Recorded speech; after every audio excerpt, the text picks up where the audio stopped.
Buenas tardes. El tema que nosotros vamos a avanzar el día de hoy es el tema número 4, que se denomina resistencia e inmunidad. Vamos a comenzar con un video que les voy a presentar a continuación, en el que yo quiero que entiendan lo que se denomina la contaminación cruzada. ¿En qué consiste esto? Esto se da cuando nosotros no tenemos la precaución suficiente de lavarnos las manos. Ya el primer aliado que nosotros tenemos en un hospital, en un establecimiento, cuando nosotros tenemos contacto con pacientes, como ya lo han visto durante todo este tiempo, primordial es el lavado de manos. Entonces, es de suma importancia para evitar la llamada contaminación cruzada que les decía. ¿A qué hace referencia esta contaminación cruzada? Esta ocurre cuando nosotros llevamos en la parte de bacteriología una bacteria de una persona a otra. ¿Y cómo puede ocurrir esto? Porque agarramos a un paciente que tenía una infección por una bacteria dañina quizá, y luego vamos y tocamos a otro que no tenía infección, que estaba ahí porque le dolió el estómago, porque le dolió la cabeza, porque lo operaron, por lo que ustedes quieran, y como está con las defensas bajas, le estamos transmitiendo esa bacteria. Tal vez a mí la bacteria no me haga nada, pese a que yo la estoy llevando en mis manos, pero como mis defensas están bien, yo me estoy alimentando bien, no estoy enferma, no estoy resfriada, no tengo nada, no me hace nada la bacteria. En cambio, al paciente siguiente al que yo voy a atender, sí le va a ocasionar daño. Y es por eso que se alarga muchas veces la estancia hospitalaria.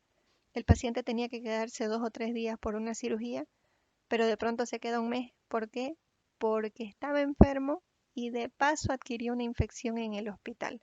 Puede ser a través de las manos del personal de salud o puede ser el mismo ambiente hospitalario. Entonces lo que nosotros queremos es evitar eso. ¿Cómo lo evitamos? Con un simple lavado correcto de manos. ¿Cómo se lavan las manos? Lo han visto día tras día en el televisor, en el internet. Ha estado en su auge todo este tiempo. Entonces no hace falta que se los vuelva a mostrar. Ya, sin embargo, sí hace falta que lo pongamos en práctica. No es lo mismo lavarse las manos que utilizar guantes. Al usar guantes yo me protejo como personal de salud, sí, me protejo. ¿Por qué? Porque obviamente tengo una capa que me está cuidando. Pero mi paciente sigue expuesto si yo no me cambio los guantes. Porque con los mismos guantes que agarré a un paciente estoy yendo a agarrar a otro. Y entonces indispensable es el lavado de manos. El uso de guantes no suprime el lavado de manos. Es sumamente importante para evitar la contaminación cruzada que ustedes van a ver en el video. Ahora bien, eh, si bien es cierto que nosotros no tenemos mucho contacto con el paciente, es más el médico, la enfermera que le cambia los sueros, que lo pincha, que esto y que aquello, yo considero que sí podemos ser partícipes de esta contaminación cruzada porque como farmacéuticos van a tener menos contacto todavía con el paciente. Generalmente el que va a la farmacia es el familiar del paciente cuando los pacientes están con este tipo de problemas, ¿no? Porque están en un hospital, están internados o están en la casa y es el familiar el que va a comprar, entonces no hay mucho contacto. Pero como bioquímicos muchas veces nos toca hacer de personal de limpieza, de secretario, del que toma las muestras, etcétera, etcétera. Y por ejemplo en un hospital no es que este bioquímico es encargado de ginecología, este otro es de cirugía, este otro es de medicina, no. Si hay toda la sala, dicen, ok, vos vas a ir a piso. ¿Qué significa piso, por ejemplo, en el hospital japonés? Que van a ir a pediatría, a ginecología, a cirugía y a medicina. En pediatría tienen niños con diferentes patologías. En cirugía tienen personas que han sido o van a ser operadas. En ginecología, mujeres embarazadas o que ya acaban de dar a luz. En medicina, generalmente adultos mayores, con problemas renales, diabéticos, etcétera, etcétera. Entonces, es un sinfín de infecciones. Por lo tanto, ustedes van y toman a uno, a otro, a un piso, al siguiente, y si no se lavan las manos entre esas tomas, pueden también producir infección de una persona a otra a través de la contaminación cruzada. Entonces debemos lavarnos las manos constantemente. Ya no es nomás, hoy día me lavo a las 7 y cuando esté yéndome del hospital a las 7 me vuelvo a lavar y ya estuvo. No, ya es regular el lavado de manos. Entonces los voy a dejar con el video. Si bien está en inglés el video, con solo verlo se entiende. Entonces no hay necesidad de que se traduzca al español. Pass the hand gel. Doctor. Comenzamos con un video How's the light today? que les va a indicar lo que nosotros denominamos la reacción. All right, let's take a look here. Las infecciones Not cruzadas even in gloves? que van de Oh, come on. That doesn't really happen, does it? por la falta de lavado de manos. Si ustedes If you pueden could see what I see. MRSA, VRE, Pseudomonas, etc., etc. o guante. Y está Well, your curado. attending isn't wearing gloves, so you're not either, right? Entonces, ¿qué es lo que están haciendo? Fíjense, Wait, the en hand lugar gel. de disminuir la molestia en el paciente, se la están aumentando. Porque han tomado esa What? bacteria y la están Okay, usando por yes. todos lados. Are those gram negatives or gram positives? Ya lo descubrieron. Oh, How can I help you? Ya las those bacterias microbes se spread everywhere. Yes, I am. Okay, I'll draw that blood right now. Recuerden que hay muchas bacterias. MRSA, VRE, whatever. Rápido, rápido. Abre la puerta y está dejando bacterias en la puerta. Good grief. Nurse, nurse, you didn't clean your hands either? Fue a agarrar el suero de un paciente, ya está dejando las bacterias en el suero. Oh, en man. cama, todo lo que toca. Fíjense que está agarrando un catéter. He just had an operation, and you put a big IV in his neck. It goes almost all the way to his al heart. corazón, y por ahí está entrando la bacteria. Please, don't! Y ya llegaron a y las bacterias. Que es importante, Finally, that's the part I wanted to see. el lavado de manos. Clean your hands before and after every time you contact the patient or the patient's environment. Es bueno usar guantes, el guante me protege. If your hands are not visibly soiled and the patient doesn't have C. diff, use alcohol-based hand gel to kill those germs. See? Doesn't slow you down. Con guantes me estoy cuidando a mí no van a llegar las bacterias. Really, you should also clean your equipment just as often. Agarro el teléfono, agarro la puerta, igual las bacterias se van a ir quedando ahí. Entonces, ¿cómo evito la infección cruzada? Your patients thank Con el you. lavado de manos, uso de alcohol en gel. De esa manera, cada que toco a un paciente.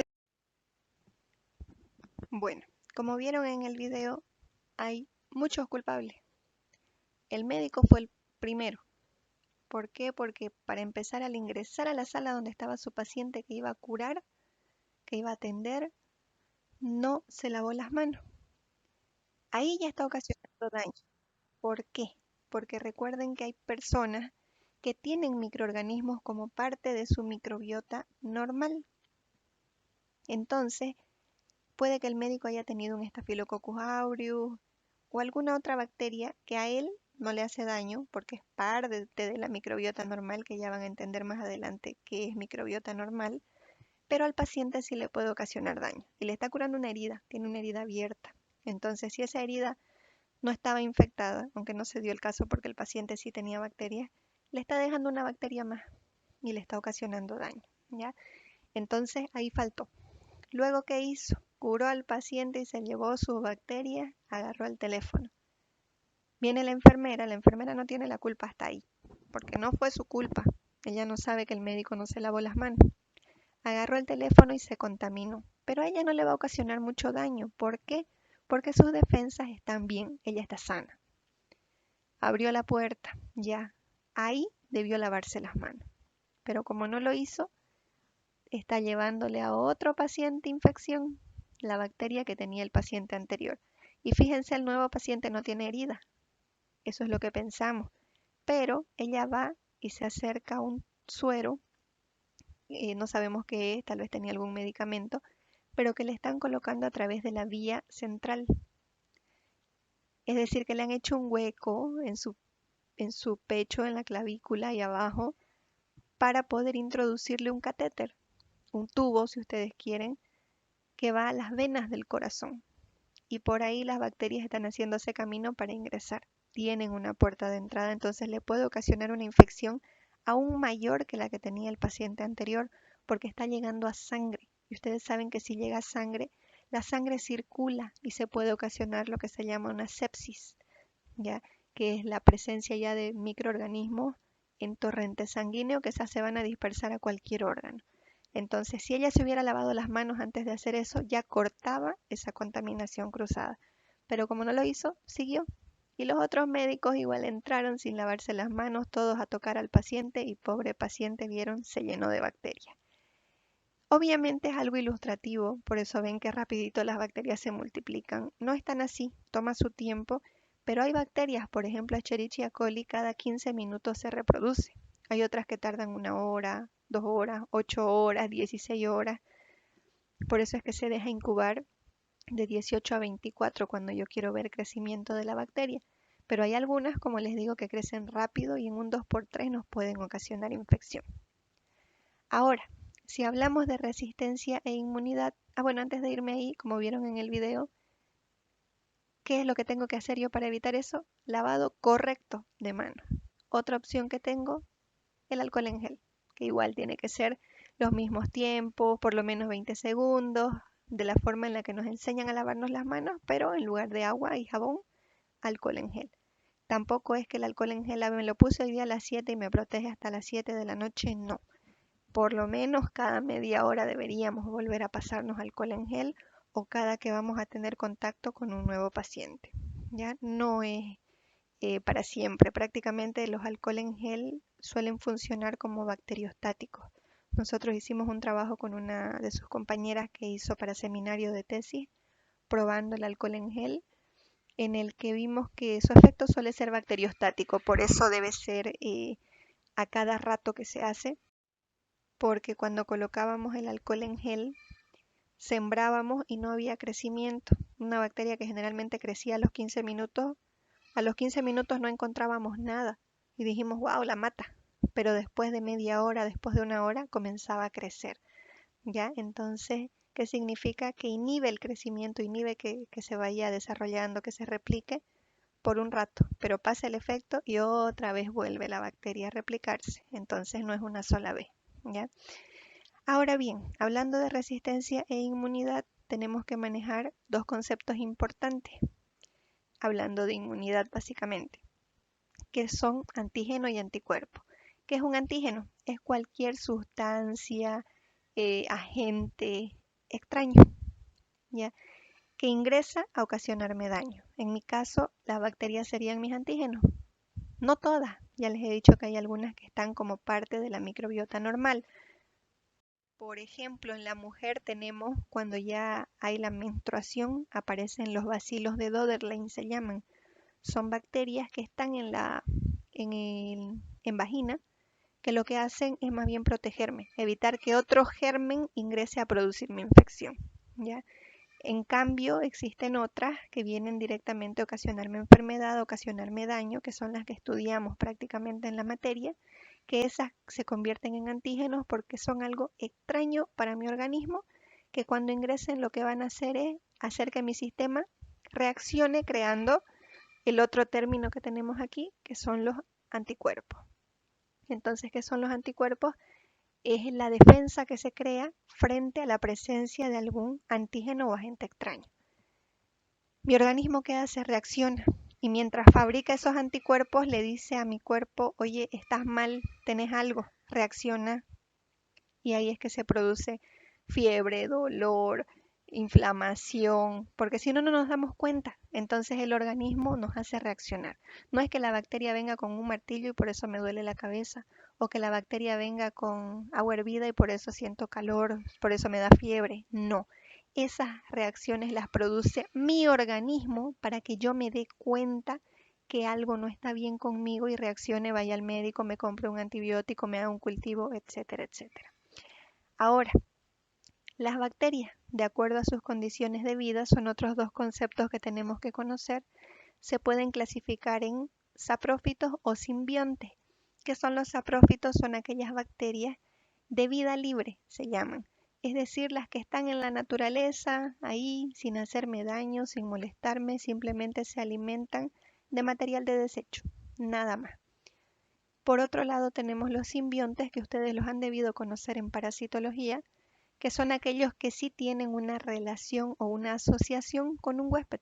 El huésped somos nosotros en este caso.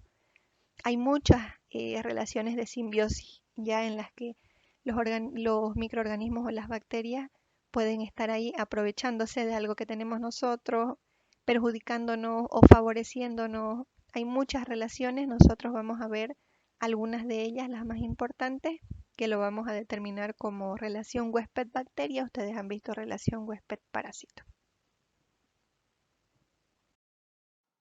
De acuerdo a esto, yo les he colocado aquí 5 ejemplos, 5 clasificaciones o modelos de relación huésped-bacteria. Ustedes conocían la relación huésped-parásito, entonces ahora vamos a ver huésped-bacteria. Dentro de estos tenemos el neutralismo, la competencia, el comensalismo, mutualismo y parasitismo. ¿Qué es el neutralismo? Como su nombre lo indica. En esa relación simplemente están los dos juntos, pero a ninguno le afecta ni le beneficia el hecho de que exista el otro ser. Están ahí y cada uno hace su vida. La competencia, básicamente esto es lo que ocurre en las infecciones bacterianas. Por eso yo les decía, es imposible que 2 microorganismos me estén produciendo daño al mismo tiempo. Generalmente es uno solo. ¿Por qué? Porque ellas tienen este modelo de relación de competencia donde obviamente el más fuerte sobrevive. Entonces hay esa lucha por un espacio. Cuando quieren producir una infección en algún lugar, luchan por esa zona. Y quien sea más fuerte, quien tenga mayor cantidad, a quien le sirvan los nutrientes que hay en esa zona es el que se va a quedar. Los 3 modelos más comunes son el comensalismo, donde hay una relación indiferente. ¿Qué significa? Que un huésped con un microorganismo, si ustedes quieren, están ahí los dos, están compartiendo la zona, pero el hecho de que ese microorganismo esté asentado en el huésped no le va a producir ni daño ni beneficio al huésped. Ya todas las relaciones son en base a un huésped. Yo les pongo de ejemplo un pajarito en un árbol. El pajarito vendría a ser la bacteria, el árbol vendría a ser el huésped. A pesar de que el pajarito ha hecho su casa en el árbol, no le está dando ningún beneficio ni ningún perjuicio al ser humano. Es indiferente. El mutualismo. Existe una relación beneficiosa para el huésped. Por ejemplo, les he puesto ahí una abeja con una flor. ¿Cuál es el beneficio? En este caso, el microorganismo sería la abeja, el huésped sería la flor. ¿Qué beneficio recibe la flor de la abeja? ¿Qué es lo que hace la abejita cuando se para en una flor? Se alimenta. Entonces ese es el beneficio que recibe el microorganismo. Y a su vez, cuando se traslada de una flor a otra flor, lo que hace es mantener la reproducción porque lleva los granitos de polen.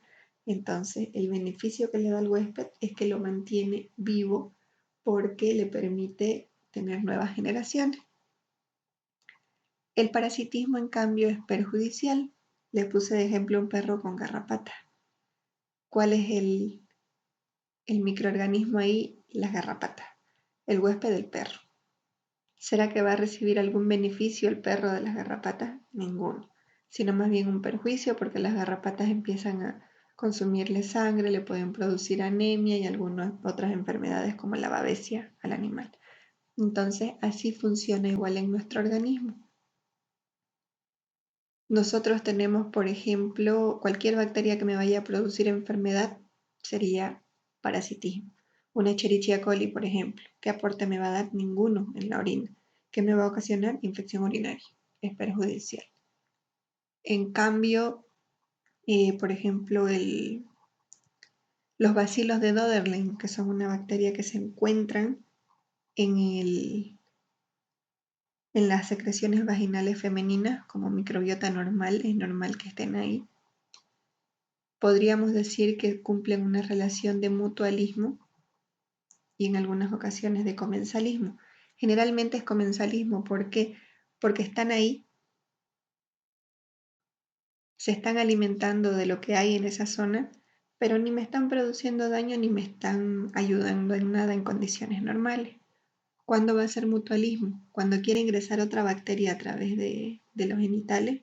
Entonces ellos al estar ahí, al ser su medio, ¿qué van a hacer? Van a empezar a competir con la finalidad de que esa bacteria no se quede ahí. ¿Por qué? Porque si se queda les va a quedar nutrientes. Entonces, ¿cuál vendría a ser el beneficio? La lucha que van a hacer para evitarme a mí una infección.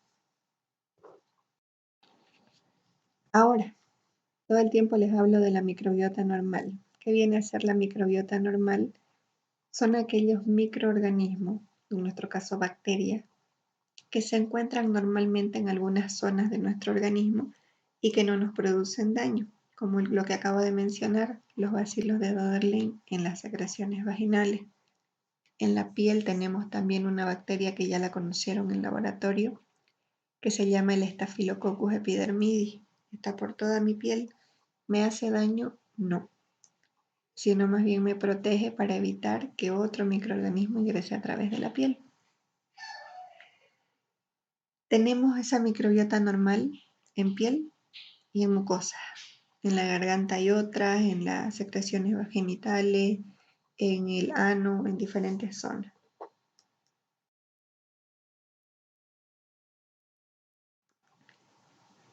Además de esa microbiota normal, nosotros tenemos ciertas características que ayudan a que se evite una infección. Por ejemplo, a nivel de la boca, están principalmente el flujo de saliva, el hecho de que todo el tiempo estemos salivando evita infección y, como ya habíamos dicho, la microbiota normal. En el estómago, el pH, que es ácido y no permite que las bacterias neutrófilas y las altalófilas, que son las que se encuentran en mayor cantidad, las neutrófilas, puedan vivir ahí. Además de enzimas que lo que hacen van a hacer es romper. En el intestino delgado, el peristaltismo que llamamos, que es el flujo rápido, el movimiento que tiene el intestino. Moco. En el colon, el moco, la microbiota normal abundante.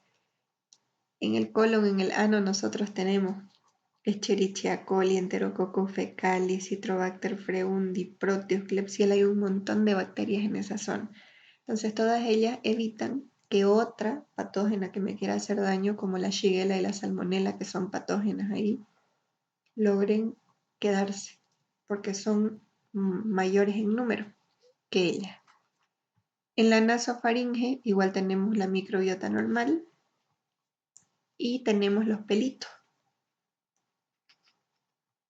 En la mujer, en la uretra, el flujo urinario, en la vejiga, la orina y el pH que tenemos, y en la vagina, el pH y también la microbiota normal que les decía, los bacilos de Doderlein. Por eso dicen que a pesar de que la vagina con la vejiga no tienen contacto directo, siempre después de tener relaciones sexuales es bueno orinar, porque de esa manera, con el flujo de orina que hay, se eliminan muchas bacterias que no pertenecían a mí, sino a la pareja con la que tuve relaciones sexuales, y se evitan infecciones vaginales, que son las más comunes en la mujer. Inmunidad e infección. La inmunidad, ¿qué es lo que va a hacer? ¿Cuál es su función?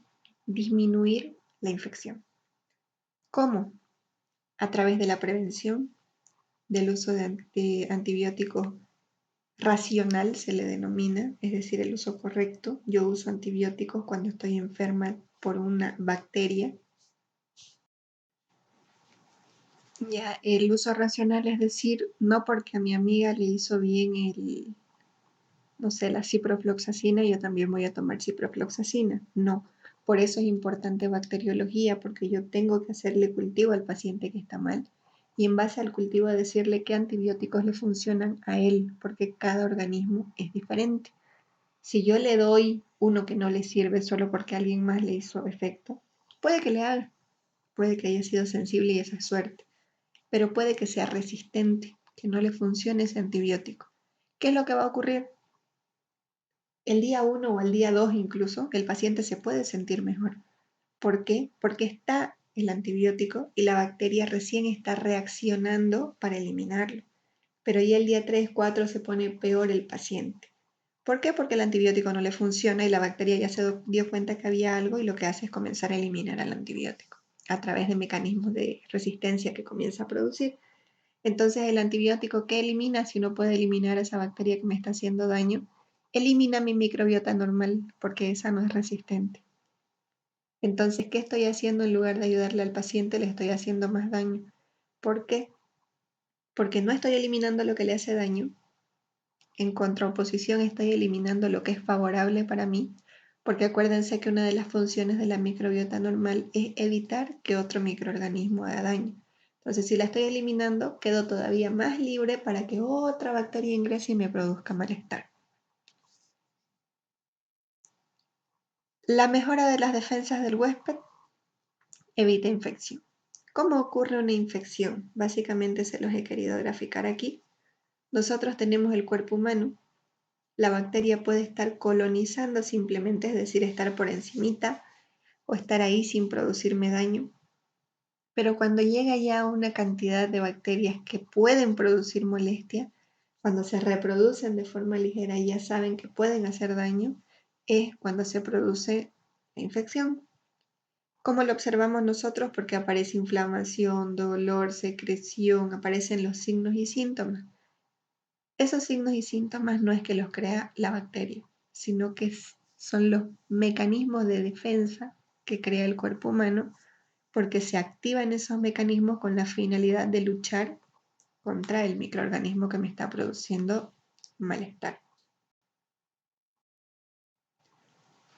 El modo de transmisión. Existen dos: transmisión directa y transmisión indirecta. En la directa simplemente se necesita de un reservorio y de un huésped. Ustedes saben que el huésped es aquel en el que se va a producir la infección propiamente dicha.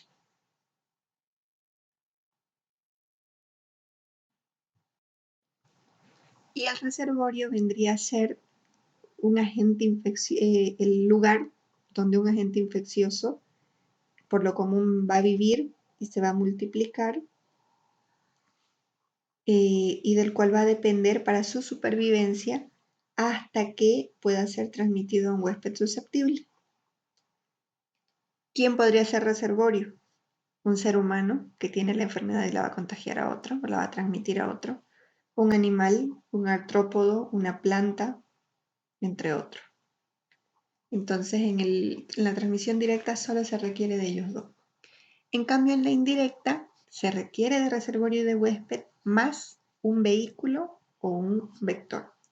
¿Qué es un vector? Es aquel que lo único que hace es trasladarme la infección de un lugar a otro. Vehículo, básicamente lo mismo. ¿Cuál es la diferencia? Que los vectores suelen ser animales o insectos y los vehículos objetos inanimados.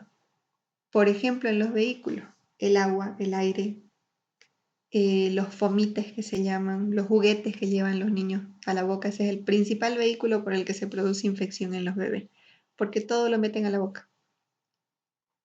Dentro de los vectores, por ejemplo, en parasitología ustedes han aprendido que el vector de la enfermedad de Chagas, ¿cuál es?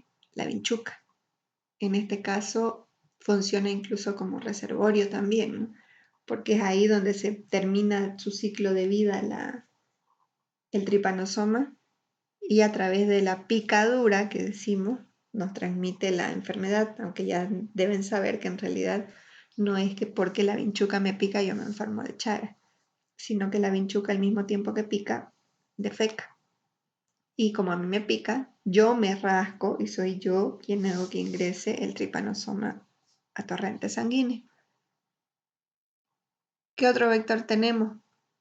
Los mosquitos. ¿Qué enfermedad me transmiten? Dengue, zika, chikungunya, malaria. Entonces, eso tenemos. Generalmente las bacterias se transmiten a través de vehículos, porque encontramos bacterias en todas las cosas que tocamos. ¿ya? Y generalmente, por ejemplo, en la comida podemos encontrarlo en los baños, en las manijas de las puertas, y es así que se va transmitiendo la enfermedad o la infección. Nosotros tenemos dos conceptos en bacteriología acerca de un patógeno, que es un patógeno que es el que me va a producir infección. Hay algunas bacterias que se consideran patógenas estrictas y otras que son patógenas oportunistas. ¿Qué es un patógeno estricto? Es aquella bacteria que siempre va a venir a ocasionarme daño, a ocasionarme enfermedad, infección. Un patógeno oportunista es aquel que generalmente está ahí, puede estar como microbiota normal, por ejemplo el Staphylococcus epidermidis que les decía que está en la piel, es un oportunista. En cambio el Staphylococcus aureus es un estricto. ¿Por qué es un oportunista el epidermidis? Porque todos lo tenemos en piel. Él no me hace daño. ¿Cuándo me va a ocasionar daño? Cuando mis defensas estén disminuidas, yo me hago una herida en la piel y a través de esa herida la bacteria logra ingresar a sangre, por ejemplo. Una vez que está en sangre, ahí me puede producir molestia, ahí me puede producir infección. Pero mientras no haya esa condición, no. Entonces, por eso se llama oportunista, porque aprovecha la oportunidad de que mis defensas decayeron, de que yo le abrí una puerta de entrada por la herida y tiene la facilidad de entrar y producirme daño. Otra cosa, hay que hacer una diferencia entre colonización, infección inaparente y la enfermedad infecciosa propiamente dicha. ¿Qué es colonización? Lo que les había dicho, simplemente la presencia de las bacterias. Están ahí. En la piel, en las mucosas tenemos bacterias. ¿Que nos están haciendo daño? No, solo están ahí, colonizando. Cuando hay una infección inaparente, cuando hay los microorganismos, se están reproduciendo, microorganismos tal vez dañinos, están ahí en plena fase de reproducción, de alimentación, adaptándose a la zona, pero como hay tan poquito, no se expresa, por lo tanto no hay signos, no hay síntomas, entonces el organismo no los fabrica porque no tiene de qué defenderse, porque no los siente como algo que les está produciendo daño, no lo siente como un enemigo. Entonces hay infección porque hay microorganismos que no son normales en mi organismo, pero es inaparente porque no me está produciendo malestar, no me está produciendo daño, mi organismo no reacciona. ¿Por qué? Por la cantidad que hay. Ahora, cuando esta cantidad aumenta demasiado y las bacterias ya empiezan a consumir, empiezan a destruir glóbulos rojos, glóbulos blancos, etcétera, etcétera, empieza una pelea, si ustedes quieren, en mi organismo, ahí es que el organismo comienza a fabricar signos y síntomas. Dolor, fiebre. ¿Para qué? Para que yo me dé cuenta de que algo me está pasando. ¿A qué se debe? A que ya hay demasiados microorganismos, muchas bacterias. Ahí es donde ya se produce la enfermedad infecciosa. Cuando hay esos síndromes que se llaman, que es el conjunto de signos y síntomas por la cantidad elevada de bacterias en mi organismo.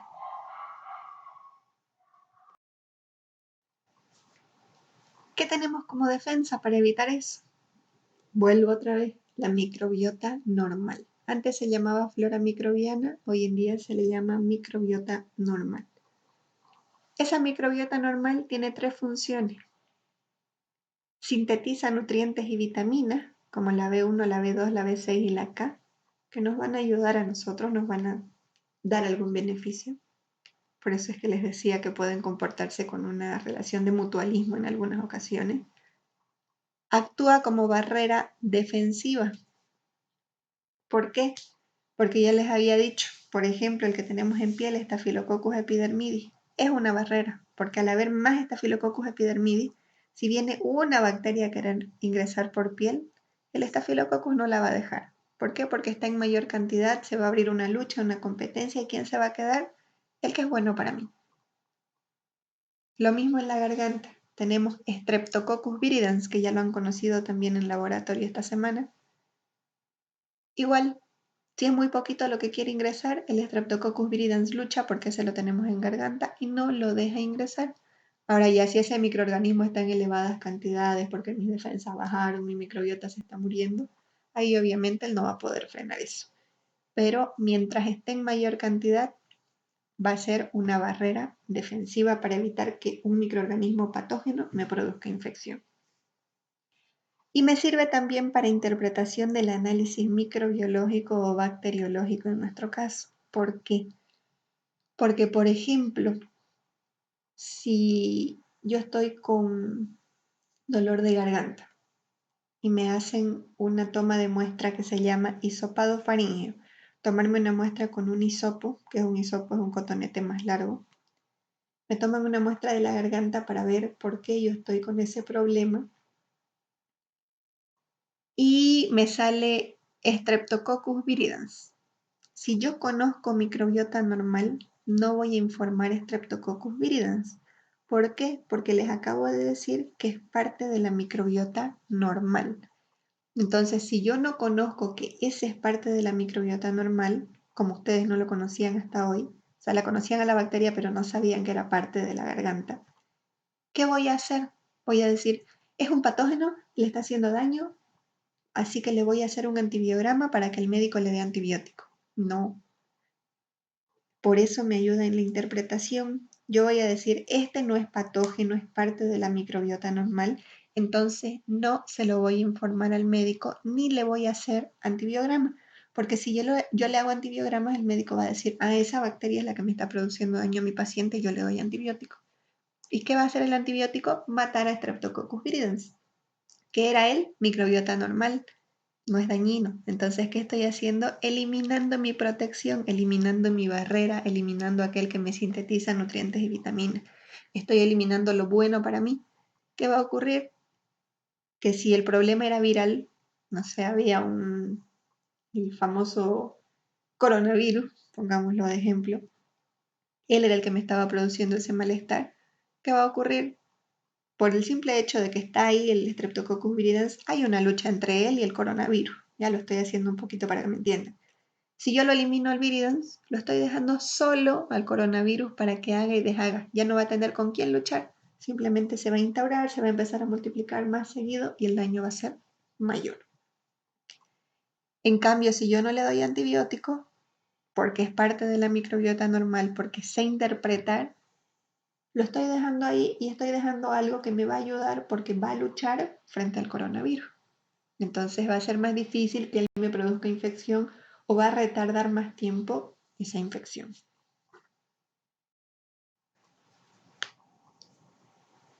Tenemos lo que se denominan los mecanismos de defensa.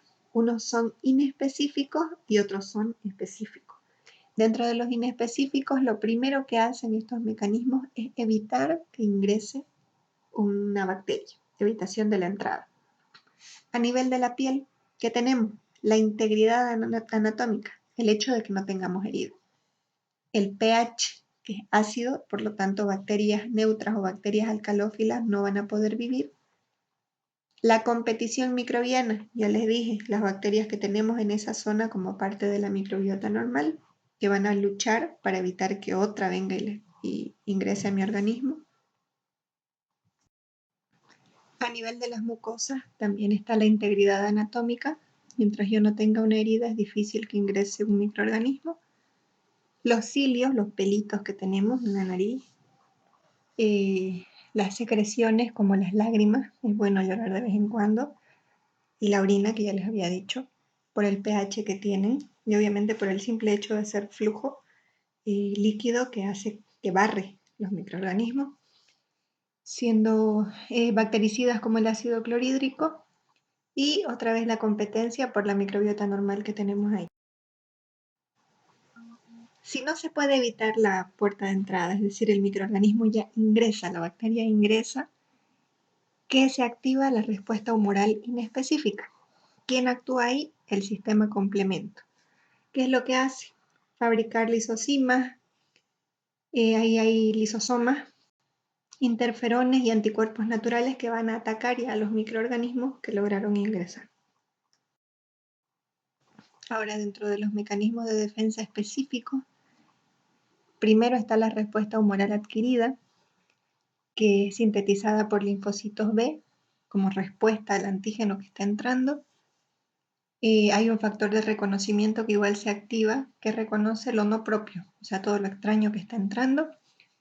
¿Y cuál es su función? Neutralizan toxinas y virus, hacen bacteriólisis, fagocitosis, es decir, rompen bacterias, matan, comen y también ayudan a inhibir la adherencia bacteriana a la zona donde se quiere producir infección.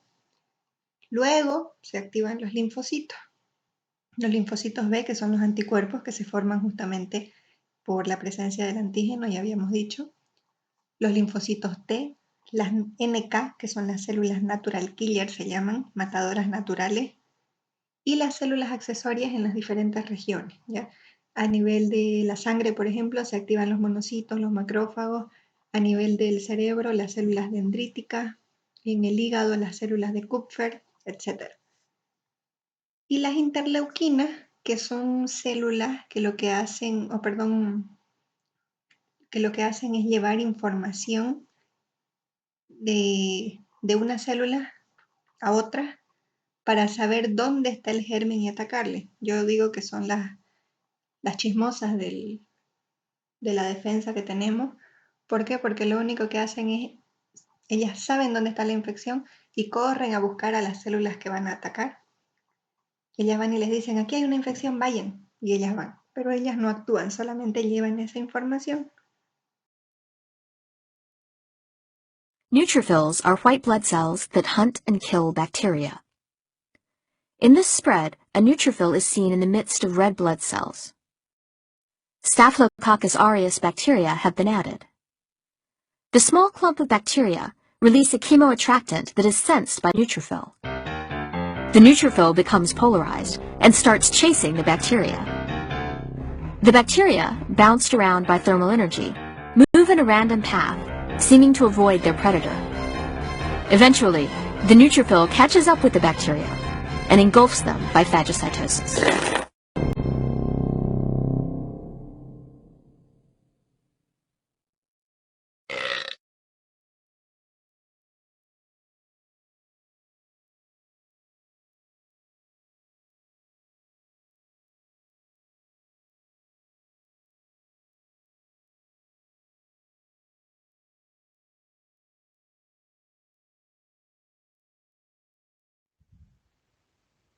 Como vieron en el video, los neutrófilos son un tipo de defensa, son unas células sanguíneas que el organismo lanza como sistemas de defensa, ¿ya? Que cuando hay cantidades pequeñas de bacteria, como en el video que se introdujo simplemente esa bacteria con el fin de ver el mecanismo, el neutrófilo puede actuar. ¿Cómo actúa? Como la bacteria tiene un movimiento, ustedes veían, no ve de un lado para otro, se denomina quimiotaxis, y eso ejerce una corriente que hace que el neutrófilo la sienta y por lo tanto la persigue. Como es poca cantidad, sin ningún problema, se come a la bacteria y la elimina y ahí termina. Ahora, cuando la cantidad es mucho mayor, ya es insuficiente el poder que tiene el neutrófilo y otras células más, los macrófagos, los monocitos que manda el sistema, y es ahí donde se instaura la infección. Pero si es muy poca, no se ocasiona la enfermedad en realidad. Finalmente tenemos las toxinas bacterianas. Hay dos tipos de toxinas que pueden producir las bacterias, que son las endotoxinas y las exotoxinas. ¿Cuál es la diferencia? Las endotoxinas aguantan temperaturas altas, las exotoxinas se mueren, se inactivan a temperaturas mayores a 60 grados. Las endotoxinas son tóxicas solo si a mí me llegan a ingresar dosis elevadas, cantidades grandes. En cambio, las exotoxinas con una mínima cantidad, yo me muero, son sumamente letales. Las endotoxinas son poco inmunogénicas, es decir, mi sistema inmunológico no las reconoce. Tiene que haber grandes cantidades para que recién las reconozcan y actúen. Lo bueno de las exotoxinas es que son muy inmunogénicas, entonces rápido mi sistema se da cuenta de que no es algo normal, pero como con concentraciones bajas yo muero, es un poco complicado dar solución. Las endotoxinas producen efectos sistémicos. Hay fiebre, hay inflamación, hay hemorragia. En cambio, las exotoxinas no. Directamente cuando acuerdo, muerte.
Les vuelvo a colocar ese cuadro de mecanismos de resistencia. Ya se los he explicado con qué fin se los pongo. Ahora que tienen tiempito en casa, espero que no los estén llenando de tareas. Yo por mi parte he reducido las tareas porque en realidad antes les daba los word paper más y no se los estoy pidiendo. Para que vayan viendo cómo podrían hacer su exposición. Hubieron algunas personas que tenían dudas y me estaban preguntando. La exposición en realidad es para el tercer parcial. Sin embargo, para que vayan viendo el tiempo libre que tengan, buscar en el internet a ver mecanismo de acción, mecanismo de resistencia de los antibióticos, para que tengan una idea de qué es lo que tienen que hacer, que ya les había dicho en el video. Yo les voy a dar una zona, les voy a decir en la pared celular, y ustedes ahí se van a fijar qué antibióticos hay en esa pared celular, qué antibióticos actúan a nivel de la pared celular. Por ejemplo, la cefalosporina. Entonces van a buscar en el internet mecanismo de acción de la cefalosporina. Y ahí les va a decir la cefalosporina ingresa y hace esto y esto y esto y esto. Listo. Ahora, ¿qué mecanismos de resistencia hay en la bacteria a nivel de la pared celular? Alteración, fabricación de enzimas, bombas de flujo, etcétera, etcétera, lo que encuentren. Y van a buscar ese mecanismo, a ver en qué consiste. Lo que hace la bacteria es esto y esto y esto. Y esas dos cosas me las van a colocar en su exposición, pero la exposición es un video en el que ustedes tienen que actuar ese mecanismo de acción y ese mecanismo de resistencia. Y hacerme también en una hojita, entregarme lo que investigaron, ¿no? Mecanismo de acción escrito, mecanismo de resistencia escrito, cosa que ese papel yo se lo voy a hacer llegar a los que van a ser sus jurados y ellos tienen que entender cuando ustedes presenten su video. Al ver el video tienen que entender exactamente lo que está en el papel. Si ellos logran entenderlo, obviamente su calificación va a ser buena. ¿Listo? Nosotros podemos observar estos mecanismos de resistencia en laboratorio. Hay muchos. Estos son los más comunes. Estos son mecanismos que se buscan en cocos gram positivos, estos dos, MLSB y MRSA. En bacilos gram negativos los que más se buscan son BLE, AMC y las carbapenemasa. ¿Cómo los buscamos? Distribuyendo de forma correcta los discos de antibióticos. Que esto ya se los tendría que explicar directamente para que lo logren comprender. Pero básicamente se ponen, por ejemplo, este de aquí es el MLSB, el que está en la imagen. ¿Qué consiste en qué? Que yo pongo aquí un disco, que es un disco de antibiótico, ya saben, tiene impregnado un antibiótico. En este caso sí o sí tiene que ser la eritromicina y este de aquí que es la clindamicina. Si la bacteria no produce este mecanismo, ¿qué voy a ver al otro día? Simplemente los halos. Estos de acá, ¿no? Estos redondos que aparecen alrededor, espacios donde no crece la bacteria. Tendría que ver un halo aquí, otro halo aquí, de cualquier tamaño, es indiferente. Eso es lo normal, cuando no hay el mecanismo. Ahora, cuando se trata de un coco que tiene mecanismo MLSB, ¿qué es lo que voy a ver? Esto que ven en la imagen. La eritromicina puede formar un halo pequeño o grande de cualquier tamaño, pero la clindamicina, en lugar de formar un halo, fíjense que donde se cruza con la eritromicina, queda achatado, se forma una especie de D.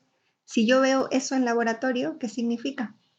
Que mi bacteria, mi coco, es una bacteria productora de este mecanismo de resistencia. ¿Qué significa para el médico? Que no le sirve ningún antibiótico que pertenezca a este grupo.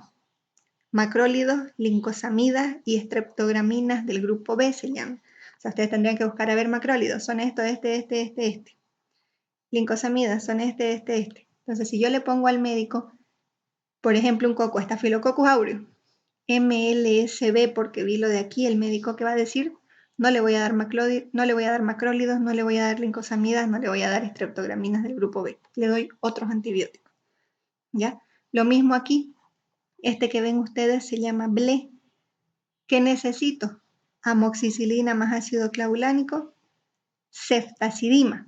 Es un ejemplo, ya porque aquí tienen 4 ejemplos, solo uno, que es lo mismo en realidad. Lo que varía son los antibióticos. ¿Qué es lo normal? Que simplemente se formen estos halos, nada más. Si está así, no informo nada, solo informo el nombre de la bacteria. Pero si yo observo esto, que se llama el efecto huevo, donde se están juntando mis dos antibióticos, fíjense aquí hay esta deformación, eso significa BLE. Entonces yo le pongo, por ejemplo, un bacilo gram negativo, Escherichia coli productora de BLE. ¿Qué significa para el médico? Que es BLE, que es una bacteria productora de beta-lactamasas de espectro extendido. ¿Qué significa para él? Que no le puede dar ningún antibiótico beta-lactámico. Es decir, no le puede dar penicilinas, no le puede dar cefalosporinas de primera, de segunda, de tercera generación, ni el Astronam, ninguno de esos antibióticos le sirve.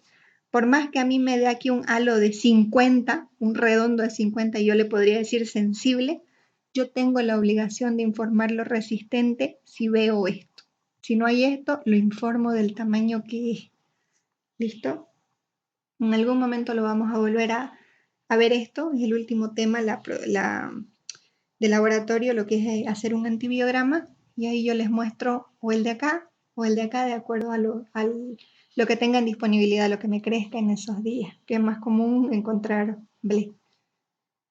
¿Qué hace un mecanismo de resistencia? Si ustedes se dan cuenta, le limita el tratamiento al paciente. Porque una bacteria que no tiene mecanismos de resistencia, obviamente va a tener más opciones de tratamiento, muchos más antibióticos le van a servir. En cambio, una que tenga estos mecanismos, ya no le sirven los beta-lactámicos. El de aquí ya no le sirven los macrólidos. Entonces le va quitando posibilidades de tratarse. No significa que la bacteria sea más patógena, no significa que si tengo una con mecanismo me voy a morir y si tengo una sin mecanismo no me voy a morir. No, las dos son igual de dañinas. Lo que la hace más patógena, ya saben ustedes, es que tenga algún elemento facultativo. Ya, las dos tienen la misma capacidad de hacer daño. ¿Cuál es la diferencia? Que aquí las que tienen mecanismo de resistencia reducen más la posibilidad de antibiótico. Es más complicado tratarlas, los antibióticos que le funcionan son los más fuertes y obviamente los más fuertes son más caros y más difíciles de conseguir. ¿Y por qué se producen estos mecanismos de resistencia? ¿Por qué se han producido? Porque antes no había y no se estudiaba esto. Porque el médico le daba antibiótico hasta por un resfrío. No le hacían antibiogramas, era más fácil. Me duele al orinar, me duele, tome esto. Y le daban antibióticos. Y ya les he explicado que si a ustedes le dan un antibiótico que no le funciona, lo único que hace es matar lo bueno y la bacteria, como no es tonta, se da cuenta, este antibiótico me hace esto, comienza a fabricar la forma de evitar al antibiótico. Por el uso indiscriminado o irracional de antibióticos es que se han dado los mecanismos de resistencia. Eso sería todo.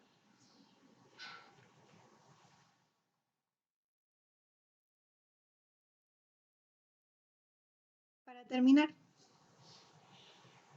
antibiótico frente a infecciones virales no sirve. Yo tengo que saber que hay una bacteria dañina para darle antibiótico. Ahí tienen un gráfico. A la izquierda, de aquí para allá, un virus causante de un resfriado. A la derecha, el mismo virus después de haber tomado antibiótico. ¿Se dan cuenta qué hace el antibiótico en el virus? Absolutamente nada. Se mantiene tal y como estaba. ¿Por qué? Porque el antibiótico no mata virus. Por eso es que cuando yo me resfrío, generalmente el resfriado es por virus, no me sirve de nada tomar antibiótico. ¿Qué tengo que tomar? Un descongestionante nasal, algo que me ayude a bajar la fiebre, un antipirético. Lo que tengo que hacer es tratar síntomas, porque el resfrío, si tiene que durar 10 días, va a durar 10, así me tome lo que me tome. ¿Ya? Para virus, antivirales, para bacterias, antibacterianos. Eso sería todo.